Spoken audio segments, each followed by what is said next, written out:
Hi there. Hi there. We are finally sitting down to give some of our highlights / tips, travel tips, planning tips from our trip. We had a couple people ask us about that. It's been a month now. It's been, almost 3 weeks plus. Yeah, almost a month, yeah. Yeah. And finally over the jet lag, I think, maybe. I'm sure you are. Oh. Yeah. Anyway, to go on, we went to Europe for 4 weeks and then spent 2 weeks on a Transatlantic Cruise.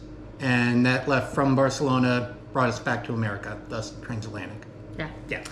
So when we originally planned this trip, we knew we wanted to do a transatlantic. It had actually been on my bucket list for a while to do one. So we decided that we would try that. We figured it would be a lot of sea days. We weren't sure how it would go, but we said, you know what, it'll be fun. I decided to put my name in the hat for the Berlin Marathon because our original plan was just to go maybe a week or two. Go and do like a week or two, maybe, south of France, do some Spain on the way there, take the trains. Yep. But then, lucky me, I got into the Berlin Marathon. Yay. So that extended the trip longer than we thought because the marathon was like September 24th and we weren't getting on the cruise ship until October 19th. So we had a month now to fill in Europe. A Europe itinerary. Yeah, so we kind of knew some of the things we wanted to do, but being that it was a longer trip too, we knew that we had to be a little bit more budget conscious probably than before, and we're retired now too, so we definitely watching our pennies more.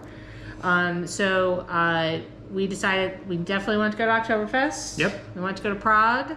And then from there, we weren't really sure, but I know that Dave had never been to Switzerland, and we said, you know what, let's do that. So kind of did a big circle. So if you followed along with us, we did Berlin, Prague, Munich, then we went to Salzburg, and then we went into Switzerland and went to Lucerne and Geneva, and then we got on a plane actually and flew to Barcelona.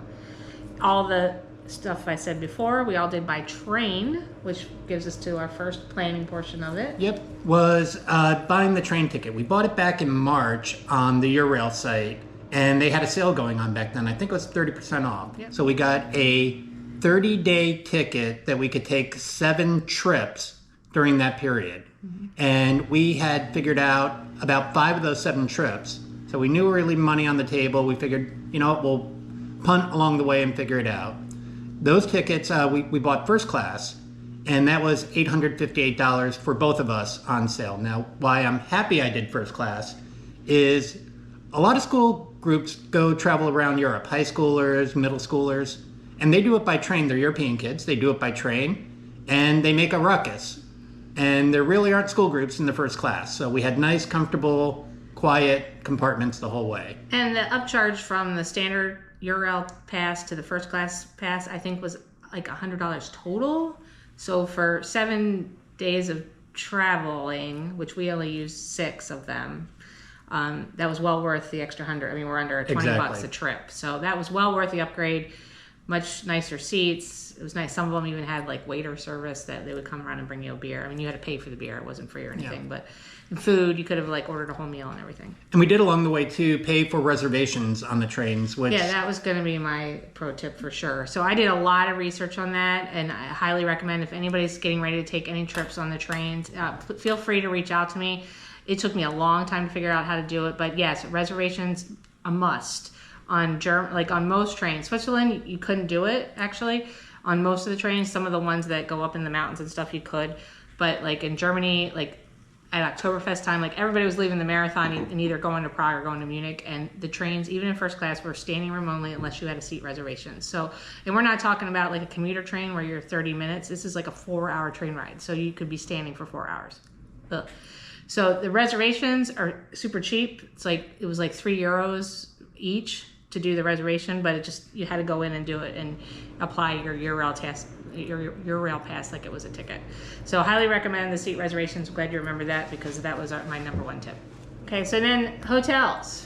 Yeah, we picked our hotels based on kind of zeroing in on a part of the city that we wanted to stay in or thought we did. And I would go through, pick a list, maybe narrow it down to 3 to 5. zip it over to Holly, and then she would do her due diligence on the TripAdvisor and other review sites. Yeah, I just basically looked at, the last, 6 months to a year and see if there was any outliers. Like, there's always someone that's going to complain and say that they had a terrible stay. But if you have one of those and 10 good ones, then you're pretty safe to say. And honestly, we did great on the hotels. We booked probably half and half. Half are on points, Hilton points. Hilton, a good tip, if you book 4 nights on a Hilton stay, on points, you get the 5th night free. So we did that in Munich because we knew we probably would want to stay there a little longer. And then we also used some Chase points on 2 other stays. The rest of them we paid cash for, or credit card, you know what I mean. And they were all pretty good. We had one in Geneva that it was in the red light district, which, to be fair, it did say it in TripAdvisor, and but people said it was safe, and that was completely accurate. It was kind of funny to walk back to the room every night. It was literally just our block. And you kind of got it to our block, and there were all the ladies out from 6 in the morning when we'd get up till late at night. But it was fine. They didn't bother us. They never asked us anything, or so it was still fine. And the hotel was convenient to the train station, to the lakefront, so it was a good location. That's pretty much how we kind of picked, because we were traveling by train, so to avoid having to take Ubers everywhere when we get off the train, we would just drag our suitcases, which is another tip. Pack light, especially if you're doing the trains, because you have to lift these suitcases up over your head, and it was strenuous for Let's Dave. cover packing for a few. Yeah. Because, we had a 6-week trip, and 2 weeks of that was on a cruise. So we had different clothing. Plus, we were kind of shoulder season. We were in summer to fall. So we didn't know really what to wear every day. We thought we never wore jeans once. No, we each brought a pair of jeans, never wore them. Never wore them. I would say we each started with our suitcases about 35 pounds each. Yep. And that was good enough. We knew that we had buffer. But for her packing for the marathon, we needed to manage our carry-ons properly because of the flight restrictions and everything else.